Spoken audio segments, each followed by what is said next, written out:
Good morning.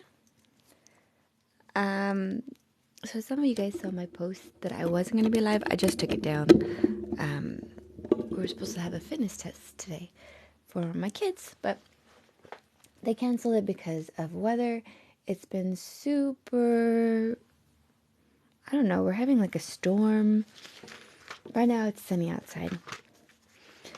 But I was saying that I wasn't sure if it was going to happen or not. So I was like, I'm just going to make the post just in case I don't get on. But I was able to get on. So I'm really glad that I can come on and read. I am reading Job. I'm in chapter 8 today. This is Job's second friend. Response to all the trials that he's going through. It's amazing how when you're reading the Bible, how things come up in your life that kind of relate or, are similar. And I love that. I think that's God just speaking back to us, answering prayers or even just holding our hand in this crazy world, guys. But yeah, thank you guys for joining. I have been doing this. This is day 37, I think. I am almost halfway through the Bible. I've got 7 more days, so a week's worth. I only do this Monday through Friday, so I'll be on here at 9 o'clock at this time, Monday through Friday, unless something like with my kids come up or some sort of appointment. But most of the time we've been on here, and like today, I wasn't supposed to get on, but I'm glad I'm able to join today. 7 days, and we'll be halfway through the Bible. That is insane. We started in January, and we've been on, this will be our 37th live. Last year I read the Bible in a year, and this year I'm reading it in 90 days, but I think it's really 88 days because there's like a 2-day grace period. I'm posting these on my YouTube as well. I have about 10 days, 9 or 10 days posted. There is a Bible playlist that's on there, and it's the same name. I have the same name for my platforms, and Instagram, I'm reading it much slower. So I've got Genesis, Exodus, and a little bit of Leviticus. And so if you want to go and check those, they're already on there.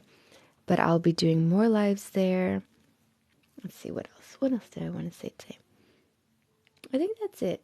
Now I'm going to read and answer your questions or respond to your comments in between the chapters, because sometimes I use these so I can cut them and have one chapter's worth, or for editing purposes. So that way when I do edit these, I can have like the whole Bible flow, or at least that book flow, and I can just cut out the chats in between. So I really enjoy chatting with you guys. So feel free to type in the comments and let me know where you're watching from. I'm in California. I'm in Southern California, so there's a little bit of a storm happening, but we're pretty good. And it's been safe. Luckily, I haven't seen any sort of craziness here. But I think it's going to get kind of crazy because we have one more storm coming. So pray for us. And I'll go ahead and start in Job 8. Then Bildad the Shuhite answered and said, "How long will you speak these things, and the words of your mouth be like a strong wind? Does God subvert judgment, or does the Almighty pervert justice? If your sons have sinned against him, he has cast them away for their transgression. If you would earnestly seek God and make your supplications to the Almighty, if you were pure and upright, surely now he would awake for you and prosper your rightful dwelling place. Though your beginning was small, yet your latter end would increase abundantly. For inquire, please, of the former age, and consider the things that discovered by their fathers. For we were born yesterday and know nothing, because our days on earth are a shadow. Will they not teach you and tell you and utter words from their hearts? Can the papyrus grow up without a marsh? Can the reeds flourish without water? While it is yet green and not cut down, it withers before any other plant. So are the paths of all who forget God, and the hope of the hypocrite shall perish, whose confidence shall be cut off, and whose trust is a spider web. He leans on his house, but it does not stand. He holds it fast, but it does not endure. He grows green in the sun, and his branches spread out in his garden. His roots wrap around the rock heap and look for a place in the stones. If he is destroyed from his place, then it will deny him, saying, I have not seen you. Behold, this is the joy of his way, and out of the earth others will grow. Behold, the Lord will not cast away the blameless, nor will he uphold the evildoers. He will yet fill your mouth with laughing, and your lips with rejoicing. Those who hate you will be clothed with shame, and the dwelling place of the wicked will come to nothing.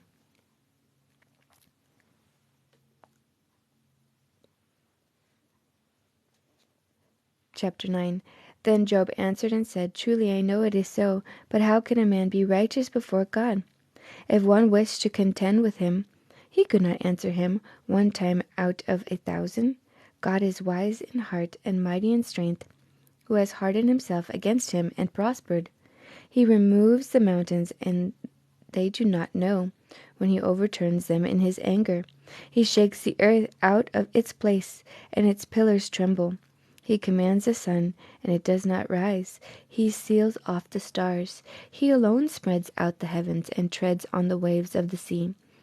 He has made the Bear, Orion, and Pleiades, and the chambers of the south. He does great things past finding out, yes, wonders without numbers. If he goes by me, I do not see him. If he moves past, I do not perceive him. If he takes away, who can hinder him? Who can say to him, What are you doing? God will not withdraw his anger. The alleys of the proud lie prostrate beneath him. How, then, can I answer him and choose my words to reason with him? For though I were righteous, I could not answer him. I would beg mercy of my judge. If I called and he answered me, I would not believe that he was listening to my voice. For he crushes me with a tempest and multiplies my wounds without cause. He will not allow me to catch my breath, but fills me with bitterness. If it is a matter of strength, indeed, he is strong. And if of justice, who will appoint my day in court? Though I were righteous, my own mouth would condemn me. Though I were blameless, it will prove me perverse. I am blameless, yet I do not know myself. I despise my life. It is all one thing. Therefore I say, he destroys the blameless and the wicked. If the scourge slays suddenly, he laughs at the plight of the innocent. The earth is given into the hand of the wicked. He covers the faces of its judges. If it is not he, who else could it be? Now my days are swifter than a runner. They flee away. They see no good. They pass by like swift ships, like an eagle swooping on its prey. If I say I will forget my complaint, I will put off my sad face and wear a smile. I'm afraid of all my sufferings. I know that you will not hold me innocent. If I am condemned, why then do I labor in vain? If I wash myself with snow water and cleanse my hands with soap, yet you will plunge me into the pit, and my own clothes will abhor me. For he is not a man as I am, that I may answer him, and that we should go to court together. Nor is there any mediator between us, who may lay his hands on both of us. Let him take his rod away from me, and do not let dread of him terrify me. Then I will speak and not fear him. But it is not so with me. Chapter 10. My soul loathes my life. I will give free course to my complaint. I will speak in bitterness of my soul. I will say to God, do not condemn me. Show me why you contend with me. Does it seem good to you that you should oppress, that you should despise the work of your hands, and smile on the counsel of the wicked? Do you have eyes of flesh, or do you see as man sees? Are your days like the days of a mortal man? Are your years like the days of a mighty man? Then you shall seek for my iniquity, and search out my sin.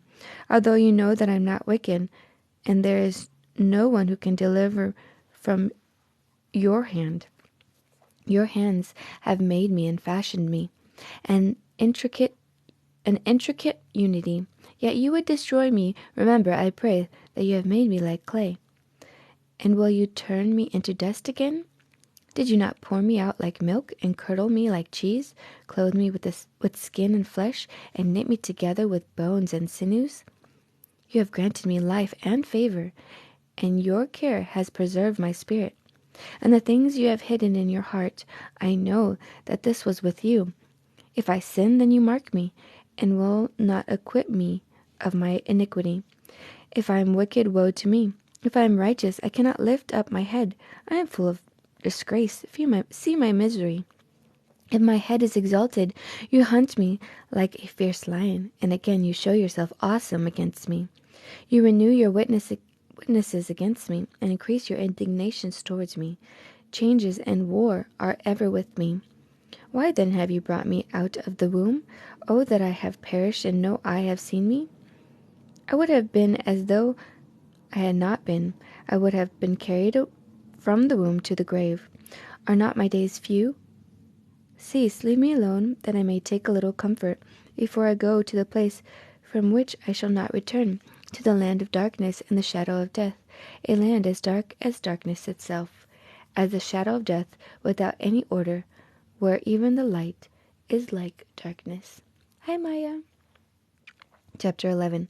Then Zophar, the Naamathite, answered and said, Should not the multitude of words be answered? And should a man full of talk be vindicated? Should your empty talk make men hold their peace? And when you mock, should no one rebuke you? For you have said, My doctrine is pure, and I am clean in your eyes. But oh, that God would speak, and open his lips against you, that he would show you the secrets of wisdom, for they would double your prudence. Know therefore that God exacts from you less than your iniquity deserves. Can you search out the deep things of God? Can you find out the limits of the Almighty? They are higher than heaven. What can you do? Deeper than Sheol. What can you know? Their measure is longer than the earth and broader than the sea. If he passes by in prisons and gathers to judgment, then who can hinder him? For he knows deceitful men. He sees wickedness also. Will he not then consider it? For an empty-headed man will be wise when a wild donkey's colt is born a man. If you would prepare your heart and stretch out your hands towards him, if iniquity were in your hand and you put it far away and would not let wickedness dwell in your tents, then surely you could lift up your face without spot.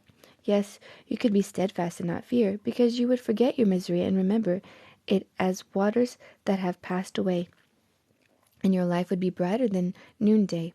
Though you were dark, you would be like the morning, and you would be secure because there is hope. Yes, you would dig around you and take your rest in safety. You would also lie down, and no one would make you afraid. Yes, many would court your favor, but the eyes of the wicked will fail, and they shall not escape, and their hope, loss of life. Good morning. Hello. Welcome, everybody. Chapter 12. Then Job answered and said, No doubt you are the people, and wisdom will die with you. But I have understanding as well as you. I am not inferior to you. Indeed, who does not know such things as these? I am one mocked by his friends, who call on God, and he answers him. The just and blameless, who is ridiculed, a lamp is despised in the thought of one who is at ease. It is made ready for those whose feet slip. The tents of robbers prosper, and those who provoke God are secure in what God provides his hand. But now ask the beasts, and they will teach you, and the birds of the air, and they will tell you, or speak to the earth, and it will teach you, and the fish of the sea will explain to you. Who among all these does not know that the hand of the Lord has done this, in whose hand is the life of every living thing, and the breath of all mankind? Does not the ear test words, and the mouth taste its food? Wisdom is with aged men, and with length of days understanding. With him are wisdom and strength. He has counsel and understanding. If he breaks a thing down, it cannot be rebuilt. If he imprisons a man, there can be no release. If he withholds the waters, they dry up. If he sends them out, they overwhelm the earth. With him are strength and prudence. The deceived and the deceiver are his. He leads counselors away plundered and makes fools of the judges. He loosens the bonds of kings and binds their waist with a belt. He leads princes away plundered and overthrows the mighty. He despises the trusted ones of speech and takes away the discernment of the elders. He pours contempt on our princes and disarms the mighty. He uncovers deep things out of darkness and brings the shadow of death to light. He makes nations great and destroys them. He enlarges nations and guides them. He takes away the understanding of chiefs of the people of the earth and makes them wander in a pathless wilderness. They grope in dark without light, and he has made them staggered like a drunken man. Good morning, Mario. Thank you, Mark Holyfield, for the follow. Mark Holyfield. Sorry. I'm like, I put the words together. Chapter 13. Behold, my eye has seen all this. My ear has heard and understood it. What do you know? I also know. I am not inferior to you, but I would speak to the Almighty, and I desire to reason with God. But you forgers of lies, you are worthless physicians.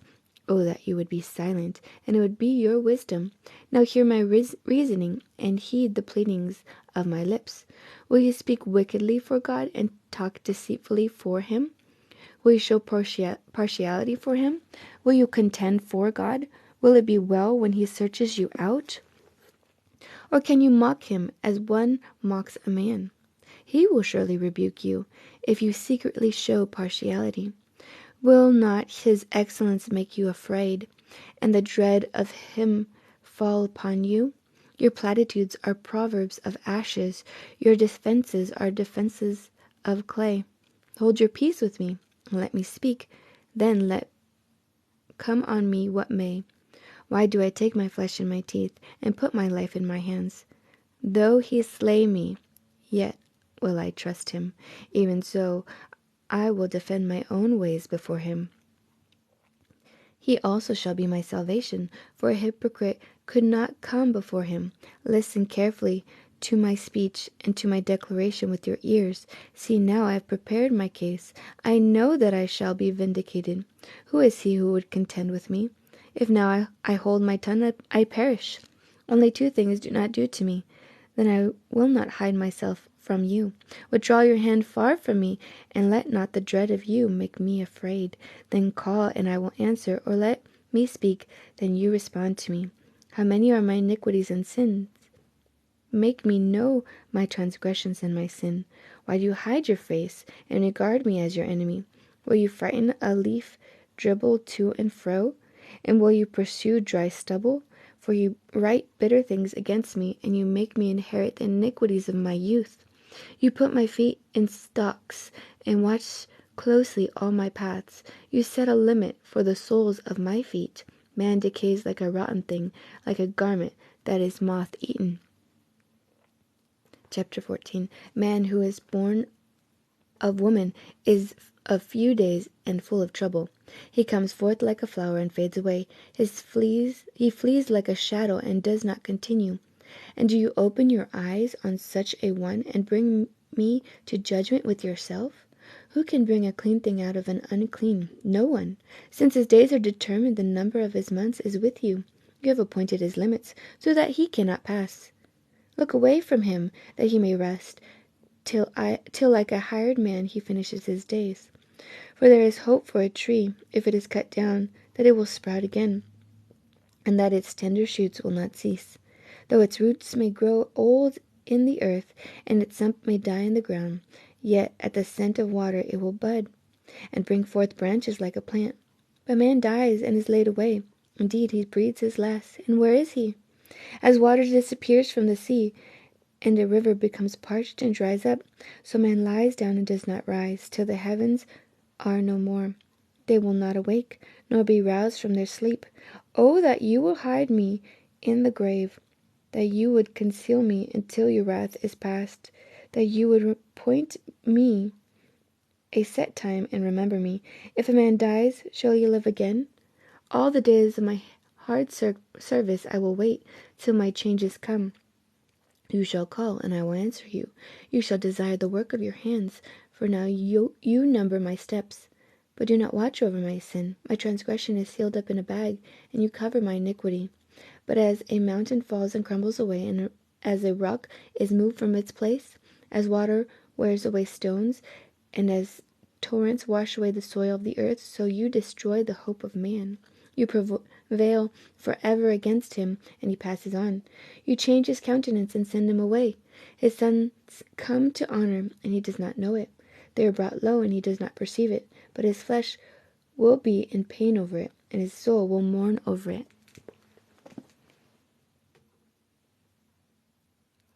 Sometimes I say, God, you're the wrong.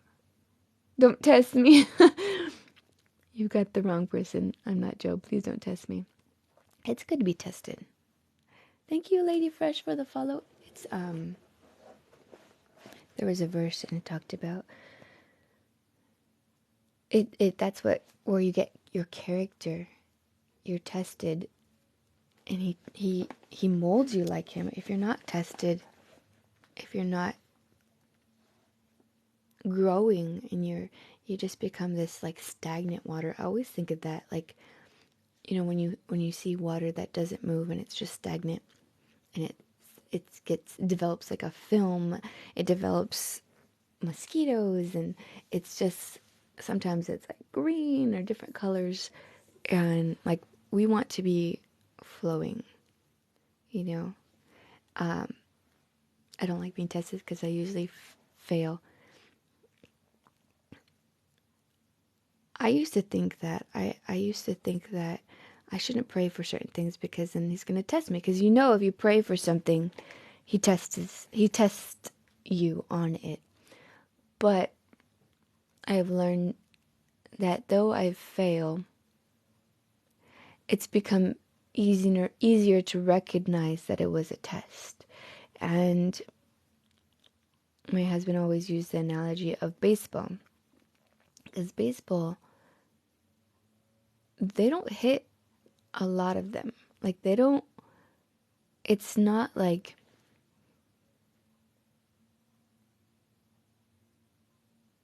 I think, what is it, 30%?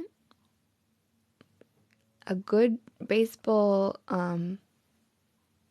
player, I think, hits like 30%,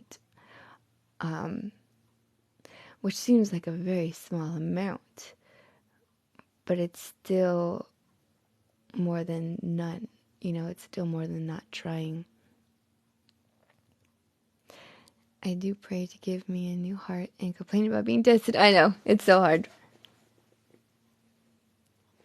I'm an alcoholic and I'm in recovery, and I never prayed until I started taking my... Oh, really?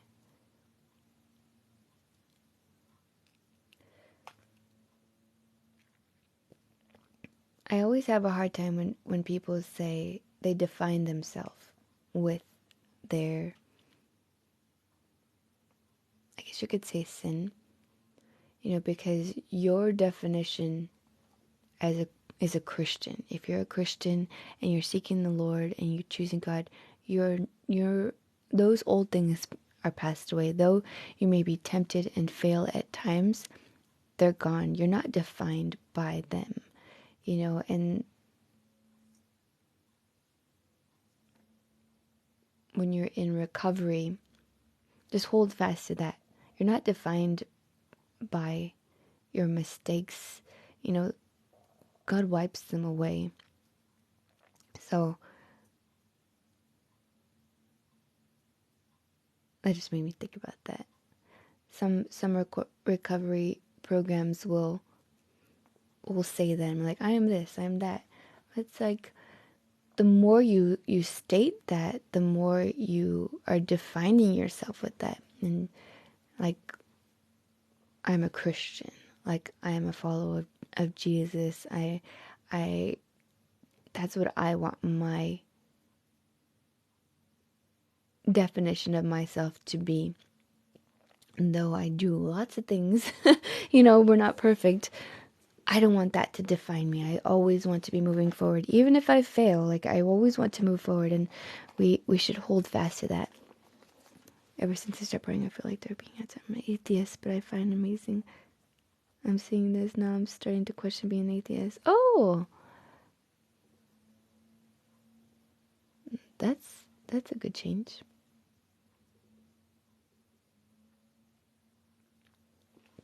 I'll go ahead and continue. Chapter 15. Then Eliphaz the Temanite answered and said, Should a wise man answer with empty knowledge and fill himself with the east wind? Should he reason with unprofitable talk, or by speeches with which he can do no good? Yes, you cast off fear and restrain prayer before God. For your iniquity teaches your mouth, and you choose the tongue of the crafty. Your own mouth condemns you, and not I. Yes, your own lips testify against you. Are you the first man who was born, or were you made before the hills? Have you heard the counsel of God? You limit wisdom to yourself. What do you know that we do not know? What do you understand that is not in us? Both the gray-haired and the aged are among us, much older than your father. Are the consolations of God too small for you, and the words spoken gently with you? Why does your heart carry you away? And what do your eyes wink at, that you turn your spirit against God, and let such words go out of your mouth? What is man that he could be pure, and he who is born of a woman that he could be righteous? If God puts no trust in his saints, and the heavens are not pure in his sight, how much less man, who is abominable and filthy, who drinks iniquity like water? I will tell you, hear me. What I have seen I will declare. What wise men have told, no, not hiding anything received from their fathers, to whom alone the land was given, and no alien passed among them. The wicked man writhes with pain all his days, and the number of years is hidden from the oppressor. Dreadful sounds are in his ears. In prosperity, the destroyer comes upon him. He does not believe that he will return from darkness, for a sword is waiting for him. He wanders about for bread, saying, Where is it? He knows that a day of darkness is ready at his hand. Trouble and anguish make him afraid. They overpower him like a king ready for battle. For he stretches out his hand against God, and acts defiantly against the Almighty, running stubbornly against him with his strong embossed shield. Though he has covered his face with his fatness, and made his waist heavy with fat. He dwells in desolate cities, in houses which no one inhabits, which are destined to become ruins. He will not be rich, nor will his wealth continue, nor will his possession overspread the earth. He will not depart from darkness. The flame will dry out his branches, and by the breath of his mouth he will go away. Let him not trust in futile things, deceiving himself, for futility will be his reward. It will be accomplished before his time, and his branch will not be green. He will shake off his unripe grape like a vine, and cast off his blossom like an olive tree. For the company of hypocrites will be barren, and fire will consume the tents of bribery. They conceive trouble and bring forth futility. Their womb prepares deceit.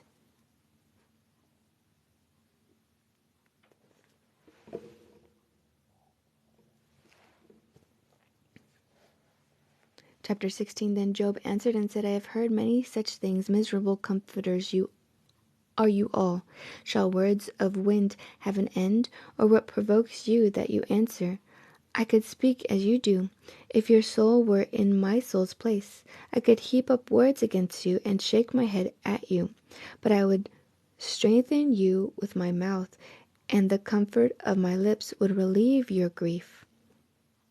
Though I speak, my grief is not relieved, and if I remain silent, how am I eased? But now he has worn me out. You have made desolate all my company. You have shriveled me up, and it is a witness against me. My leanness rises up against me and bears witness to my face. He tears me. He tears me in his wrath and hates me. He gnashes at me with his teeth. My adversity sharpens his gaze on me. They gape at me with their mouth. They strike me reproachfully on the cheek. They gather together against me. God has delivered me to the ungodly and turned me over to the hands of the wicked. I was at ease, but he has shattered me. He also has taken me by the neck and shaken me to pieces.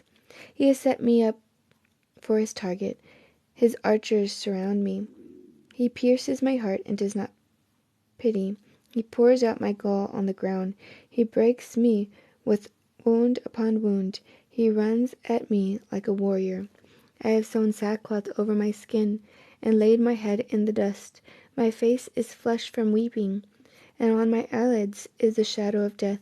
Although no violence is in my hands, and my prayer is pure. O earth, do not cover my blood, and let my cry have no resting place. Surely, even now my witness is in heaven, and my evidence is on high. My friends scorn me. My eyes pour out tears to God. Oh, that one might plead for a man with God, as a man pleads for his neighbor. For when a few years are finished, I shall go the way of no return. Chapter 17. My spirit is broken. My days are extinguished. The grave is ready for me. Are not mockers with me? And does not my eye dwell on their provocation? Now put down a pledge for me with yourself. Who is he who will shake hands with me? For you have hidden their hearts from understanding. Therefore you will not exalt them. He who speaks flattery to his friends, even the eyes of his children will fail. But he has made me a byword of the people, and I have become one in whose face men spit. My eye has also grown dim because of sorrow, and all my members are like shadows. Upright men are astonished at this, and the innocent stirs himself up against the hypocrite. Yet the righteous will hold to his way, and he who has clean hands will be stronger and stronger. But please come back again, all of you, for I shall not find one wise man among you. My days are past, my purposes are broken off, even the thoughts of my heart. They change the night into day. The light is near, they say in face of darkness. If I wait for the grave as my house, if I make my bed in darkness, if I say to corruption, you are my father, and to the worm, you are my mother and my sister, where then is my hope? As for my hope, who can see it? Will they go down to the gates of Sheol? Shall we have rest together in the dust? Chapter 18. Then Bildad the Shunammite answered and said, How long till you put an end to words? Gain understanding, and afterward we will speak. Why are we counted as beasts, and regarded as stupid in your sight? You who tear yourself in anger, shall the earth be forsaken for you, or shall the rock be removed from its place? The light of the wicked indeed goes out, and the flame of his fire does not shine. The light is dark in his tent, and his lamp besides him is put out. The steps of his strength are shortened, and his own counsel cast him down. For he is cast into a net by his own feet, and he walks into a snare. The net takes him by the heel, and the snare lays hold of him. A noose is hidden for him on the ground, and a trap for him in the road. Terrors frighten him on every side, and drive him to his feet. His strength is starved, and destruction is ready at his side. It devours patches on his skin. The firstborn of death devours his limbs. He is uprooted from the shelter of his tent, and they parade him before the king of terror. They dwell in his tent, who are none of his. Brimstones is scattered on his dwelling. His roots are dried out below, and his branch withers above. The memory of him perishes from the earth, and he has no name among the renowned. He is driven from light into darkness and chased out of the world. He has neither son nor posterity among his people, nor any remaining in his dwellings. Those in the west are astonished at his day, as those in the east are frightened. Surely such are the dwelling of the wicked, and this is the place of him who does not know God. Chapter 19. Then Job answered and said, How long will you torment my soul, and break me in pieces with words? These 10 times you have reproached me. You are not ashamed that you have wronged me. And if indeed I have erred, my error remains with you. My error remains with me. Sorry, I'll read that again. And if indeed I have erred, my error remains with me. If indeed you exalt yourselves against me and plead my disgrace against me, know that God has wronged me and has surrounded me with his net. If I cry out concerning wrong, I am not heard. If I cry aloud, there is no justice. He has fenced up my way so that I cannot pass, and he has set darkness in my paths. He has stripped me of my glory and taken the crown from my head. He breaks me down on every side, and I am gone. My hope he has uprooted like a tree. He has also kindled his wrath against me and counts me as one of his enemies. His troops come together and build up their road against me. They encamp all around my tent. He has removed my brothers far from me, and my acquaintances are completely estranged from me. My relatives have failed, and my close friends have forgotten me. Those who dwell in my house and my maidservants count me as a stranger. I am an alien in their sight. I call my servant, but he gives no answer. I beg him with my mouth. My breath is offensive to my wife, and I am repulsive to the children of my own body. Even young children despise me. I rise, and they speak against me. All my close friends abhor me, and those whom I love have turned against me. My bone clings to my skin and to my flesh, and I have escaped by the skin of my teeth. Have pity on me. Have pity on me, O you, my friends, for the hand of God has struck me. Why do you persecute me as God does, and are not satisfied with my flesh? Oh, that my words were written! Oh, that they were inscribed in a book, that they were engraved on a rock with an iron pin and lead forever. For I know that my Redeemer lives, and he shall stand at last on the earth. And after my skin is destroyed, this I know, that in my flesh I shall see God, whom I shall see for myself, and my eyes shall behold, and not another. How my heart yearns within me! If you say, How shall we persecute him, since the root of the matter is found in me? Be afraid of the sword for yourselves, for wrath brings the punishment of the sword, that you may know there is a judgment. Chapter 20. Then Zophar the Naamanite answered and said, Therefore my anxious thoughts make me answer, because of the turmoil within me. I have heard the rebuke that reproaches me, and the spirit of my understanding causes me to answer. Do you not know this of old, since man was placed on earth, that triumphing of the wicked is short, and the joy of the hypocrite is but for a moment? Though his haughtiness mounts up to the heavens, and his head reaches to the clouds, yet he will perish forever like his own refuse. Those who have seen him will say, Where is he? He will fly away like a dream and not be found. Yes, he will be chased away like a vision of the night. The eye that saw him will see him no more, nor will his place behold him any more. His children will not seek the favor of the poor, and his hands will restore his wealth. His bones are full of youthful vigor, but it will lie down with him in the dust. Though evil is sweet in his mouth, and he hides it under his tongue. Though he spares it and does not forsake it, but still keeps it in his mouth, yet his food in his stomach turns sour. It becomes cobra venom within him. He swallows down riches and vomits them up again. God casts them out of his belly. He will suck the poisons of cobras. The viper's tongue will slay him. He will not see the streams, the rivers flowing with honey and cream. He will restore that for which he labored, and will not swallow it down. From the proceeds of business he will get no enjoyment. For he has oppressed and forsaken the poor. He has violently seized a house which he did not build. Because he knows no quietness in his heart, he will not save anything he desires. Nothing is left for him to eat. Therefore his well-being will not last. In his self-sufficiency he will be in distress. Every hand of misery will come against him. When he is able to fill his stomach, God will cast on him the fury of his wrath, and will rain it on him while he is eating. He will flee from the iron weapon. A bronze bow will pierce him through.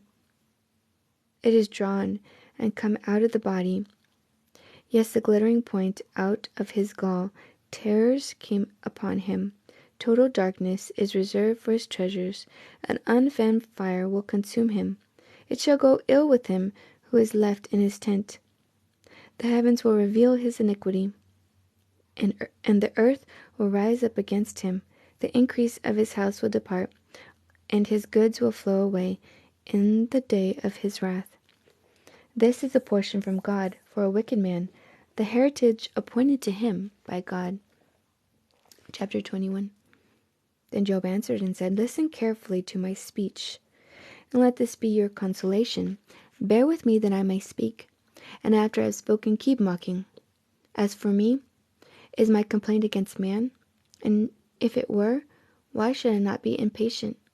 Look at me and be astonished. Put your hand over your mouth. Even when I remember, I am terrified, and trembling takes hold of my flesh. Why do the wicked live and become old? Yes, become mighty in power. Their descendants are established with them in their sight, and their offspring before their eyes. Their houses are safe from fear, neither is the rod of God upon them. Their bulls breed without failure, their cows calve without miscarriage. They send forth their little ones like a flock, and their children dance. They sing to the tambourine and harp, and rejoice to the sound of the flute. They spend their days in wealth, and in a moment go down to the grave. Yet they say to God, Depart from us, for we do not desire the knowledge of your ways. Who is the Almighty that we should serve him? And what profit do we have if we pray to him? Indeed, their prosperity is not in their hand. The counsel of the wicked is far from me. How often is the lamp of the wicked put out? How often does their destruction come upon them? Their sorrows God distributes his anger. They are like straw before the wind, and like chaff that a storm carries away. They say, God lays up one's iniquity for his children. Let him recompense him, that he may know it. Let his eyes see his destruction, and let him drink of the wrath of the Almighty. For what does he care about his household after him, when the number of his month is cut in half? Can anyone teach God knowledge, since he judges those on high? One dies in his full strength, being wholly at ease and secure. His pails are full of milk, and the marrow of his bones is moist. Another man dies in bitterness of his soul, never having eaten with pleasure. They lie down alike in the dust, and worms cover them. Look, I know your thoughts, and the schemes with which you would wrong me. For you say, Where is the house of the prince, and where is the tent, the dwelling place of the wicked? Have you not asked those who travel the road? And do you not know their signs? For the wicked are reserved for the day of doom. They shall be brought out on the day of wrath. Who condemns his way to his face, and who repays him for what he has done? Yet he shall be brought to the grave, and a vigil kept over the tomb. The clods of the valley shall be sweet to him. Everyone shall follow him, as countless have gone before him. How then can you comfort me with empty words, since falsehood remains in your answers? Chapter 22. Then Eliphaz the Temanite answered and said, Can a man be profitable to God, though he who is wise may be profitable to himself? Is it any pleasure to the Almighty that you are righteous? Or is it gain to him that you make your ways blameless? Is it because of your fear of him that he corrects you and enters into judgment with you? Is not your wickedness great, and your iniquity without end? For you have taken pledges from your brother for no reason, and stripped the naked of their clothing. You have not given the weary water to drink, and you have withheld bread from the hungry. But the mighty men possess the land, and the honorable dwell in it. You have sent widows away empty, and the strength of the fatherless was crushed. Therefore snares are all around you, and sudden fear trembles you, or darkness so that you cannot see, and an abundant water covers you. Is not God in the height of heaven? And see, the highest stars, how lofty they are. And you say, what does God know? Can he judge through the deep darkness? Thick clouds cover him so that he cannot see, and he walks above the circle of heaven. Will you keep to the old way which wicked men have trod, who would cut down before their time, whose foundations were swept away by a flood? They say to God, depart from us. What can the Almighty do to them? Yet ye filled their houses with good things, but the counsel of the wicked is far from me.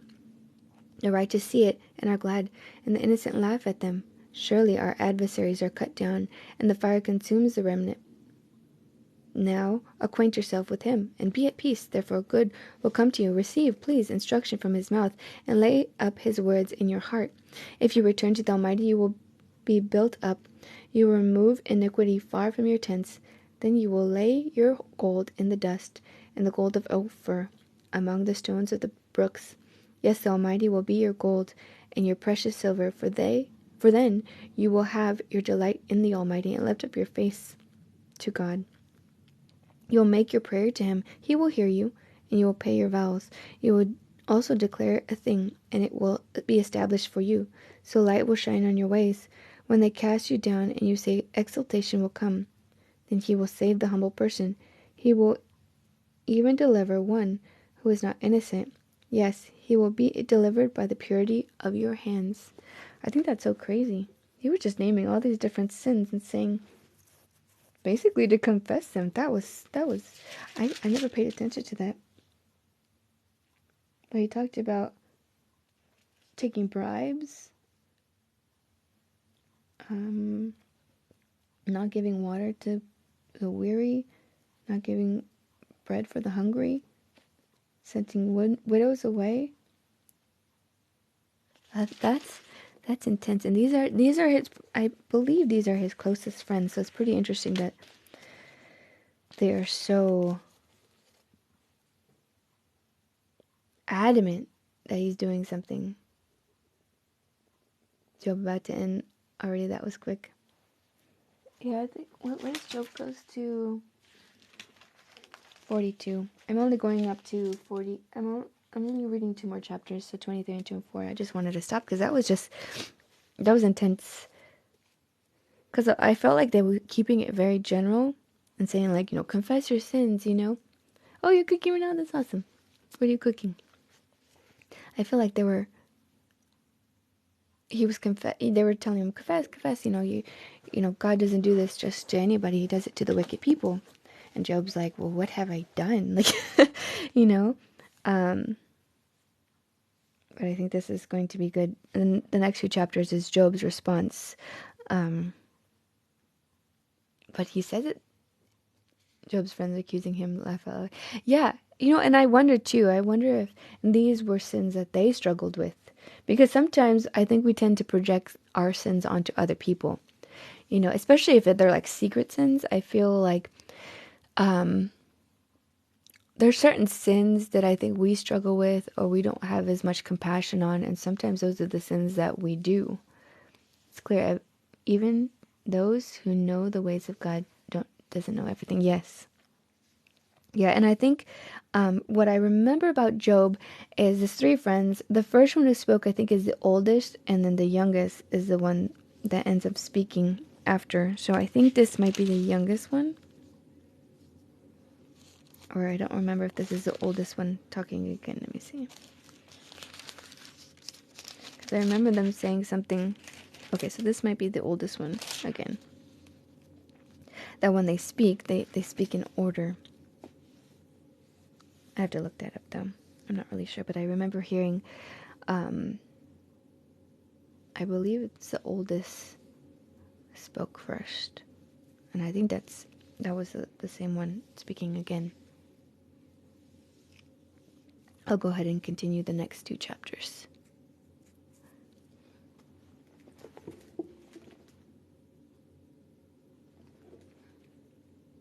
Chapter 23. Then Job answered and said, even today my complaint is bitter. My hand is listless because of my groaning. Oh, that I know where I might find him, that I might come to his seat. I would present my case before him, and fill my mouth with arguments. I would know the words which he would answer me, and understand what he would say to me. Would he contend with me in his great power? No, but he would take note of me. There the upright could reason with him, and I would be delivered forever from my judge. Look, I go forward, but he is not there, and backwards, but I cannot perceive him. When he works on the left hand, I cannot behold him. When he turns to the right hand, I cannot see him. But he knows the way that I take. When he has tested me, I shall come forth as gold. My foot has held fast to his steps. I have kept his way and not turned aside. I have not departed from the commandment of his lips. I have treasured the words of his mouth more than my necessary food. But he is unique, and who can make him change? And whatever his soul desires, that he does. For he performs what is appointed for me, and many such things are with him. Therefore I am terrified at his presence. When I consider this, I am afraid of him.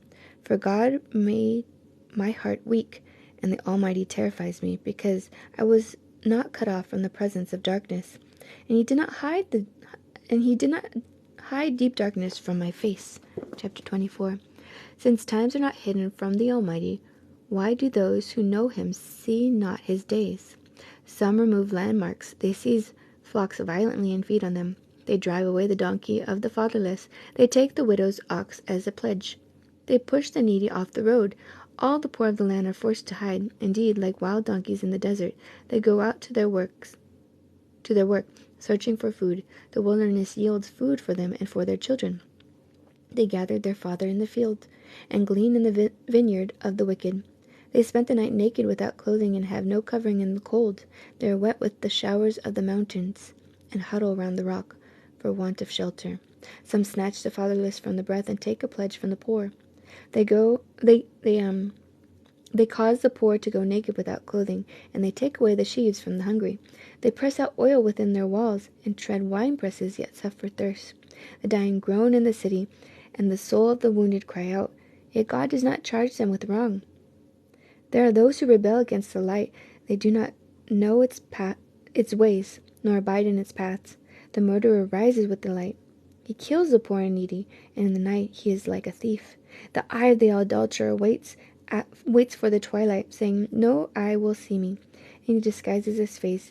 In the dark they break into houses, which they marked for themselves in the daytime. They do not know the light, for the morning is the same as them as the shadow of death. If someone recognizes them, they are in the terror of the shadow of death. They shall be swift on the face of the waters. Their portion should be cursed in the earth, so that no one would turn into the way of their vineyards. As drought and heat consume the snow waters, so the grave consumes those who have sinned. The womb shall forget him, the worm shall feed sweetly on him. He should be remembered no more, and wickedness should be broken like a tree, for he preys on the brethren who do not bear, and does no good for the widow. But God draws the mighty away with his power. He rises up, but no man is sure of life. He gives them security, and they rely on it. Yet his eyes are on their ways. They are exalted for a little while. Then they are gone. They are brought low. They are taken out of the way like all others. They dry out like the heads of grain.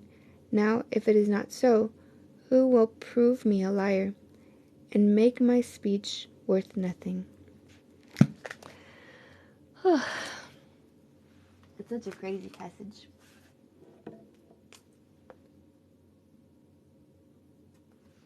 Job. Job is such an interesting passage because until this time, they believed that everybody who had something wrong happen to him, they were in sin or they were doing something wrong. And Job is the word anomaly? I don't really know if that's the word, but it's not the norm. It's not, and maybe it did happen. Maybe bad things did happen to the good there, but this is just the huge, probably the biggest example that they can show, and it was written because they equated suffering with sin. And it's funny because you think about like the New Testament and it's the opposite. Suffering was something that they had joy in because they were suffering for Christ's sake. So it's just an interesting kind of, it's just a trip. Without the book of Job, we wouldn't know things hidden to us. Yeah, and that there's a plan and there's something bigger than just us. You know, it's just not like, it's not all about us, guys. But I mean, God literally tested him. And it wasn't, I don't think it was for Job. It was for, he was showing Satan. Like, it's crazy. He was showing Satan. Like, this is my servant Job. And it's just a book that just shows you, I would look at it as how to suffer, you know, and have faith and know that there's a bigger plan. It's not just,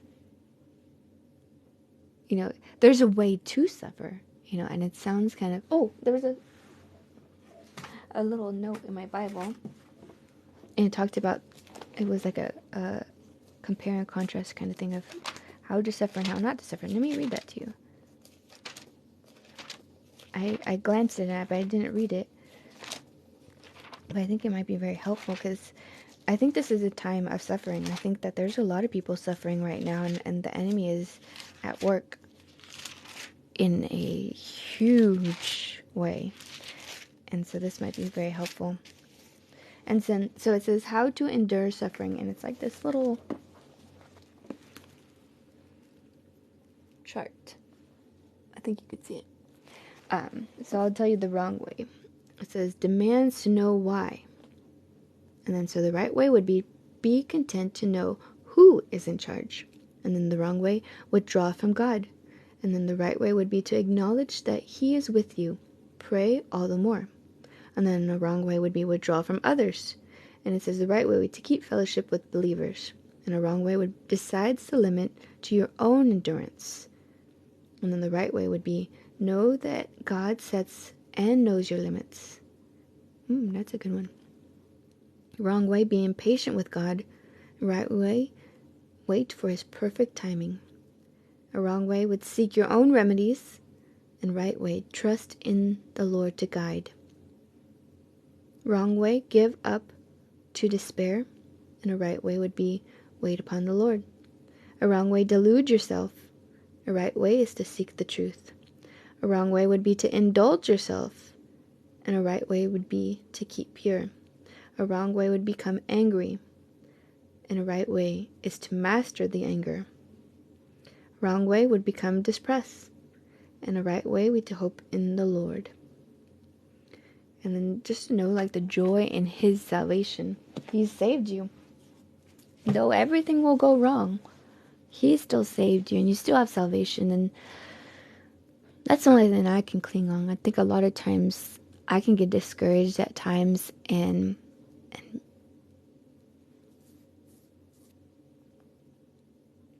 why? Oh, it's just a clock. I like the way that I can put something up here and then something in the bottom. Thank you so much for joining. I will see you tomorrow. Everything will work out better. Yeah. Sometimes it's hard though. Sometimes it doesn't get better here. And I do want people to know that because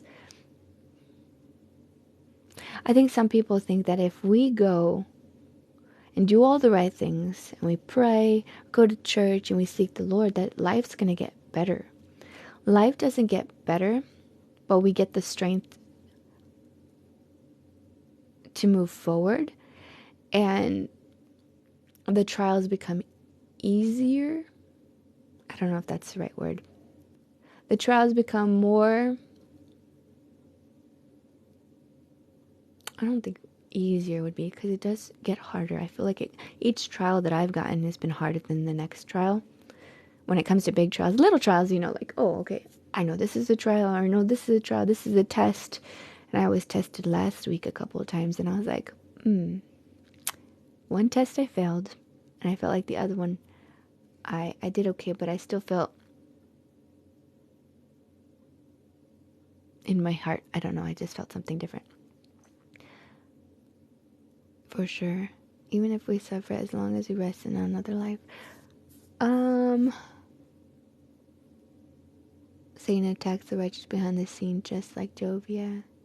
His peace is a peaceful, yes, and it's so true. You have peace. I think that's probably the biggest thing about suffering. You have peace and you can move forward. I know, like, it just doesn't go away. Like he was talking about grief. I mean, he lost his kids, he lost everything, and that doesn't go away. Like, that's not going to go away. If anything, it gets harder. But God gives you the strength to just keep going and to move forward. But it gets harder. Life is going to get harder, and the world is getting more and more evil and accepting evil, that it's going to get harder. But I'm thankful that I know that, and I can prepare for that, and I can rest in His peace. Can't have peace and suffering unless you know God. That's very true. Yeah, because who's going to give you peace? How are you going to get peace? Like he's indulging. You know, how many times my husband and I were talking about how when people do any sort of like drugs and stuff, like, it's so temporary that they need more and more and more and more, and it's just so unfulfilling. As long as He knows my name, I can't take anything this evil word has to throw up. I can take anything that, yeah, because He's so powerful, and He still protects us, even in the pain or hurt, or when we're down or anxious. He's still there. And the world could be shouting at us, like, it's like shouting. There was a post I think I posted on Instagram on my story, and I was talking about how Satan shouts, but I think it was like saying, like, praying for that when Satan shouts, or the world shouts at me, that I listen to God's whisper, because He is a still small voice that can just be so encouraging, and His whisper can be powerful, and his love is so strong and so I think we talked about it one time, but the opposite of love, do you guys know what the opposite of love is? Imagine the whisper Elijah heard. Yeah, that's a good one. I think we're reading. Oh, not yet. Wait, did I already read Elijah? Yeah, I did read Elijah. You guys know what the opposite of love is? Most people don't know what the opposite of love is. I want to see if you guys know.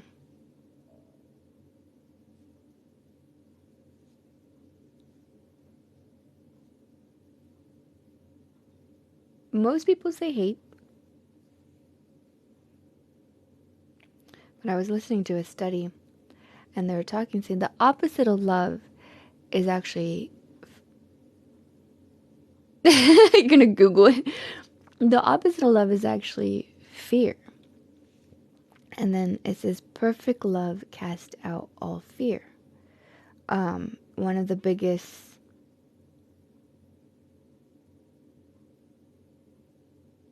challenges, I think, in the Bible would be fear. A lot of things result from fear, and love is so much greater than fear. I mean, if you think about how powerful fear is versus hate, it's pretty powerful. Now, I could be wrong, but that's just what I heard and what I've noticed. Now, fear can cause hate. I think fear can cause a lot of hate. He doesn't give us the spirit of fear, yeah. I think, yeah, fear is probably the number one opposition to love.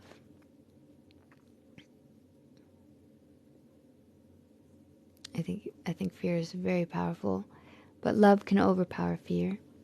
And yeah, I thought that was a cool thing that I learned, because I always thought it was hate, but they had done a study and they were like, no, it's actually fear. When God,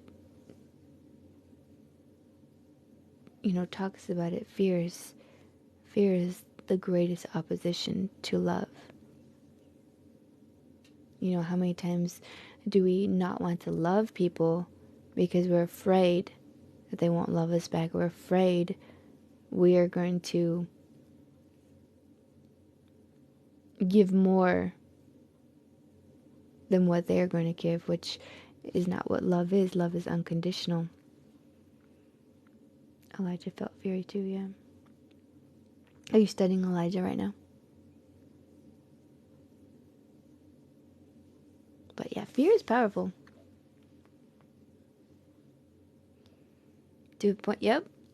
He was just like a lot of there's a lot of fear in the Bible. Perfect love casts out all fear. I'm going to take off, guys. Thank you so much for joining. Oh, you're at Revelation? That's awesome. That's an intense one. I hope you guys have a great day. I will see you guys tomorrow. Thank you so much for joining.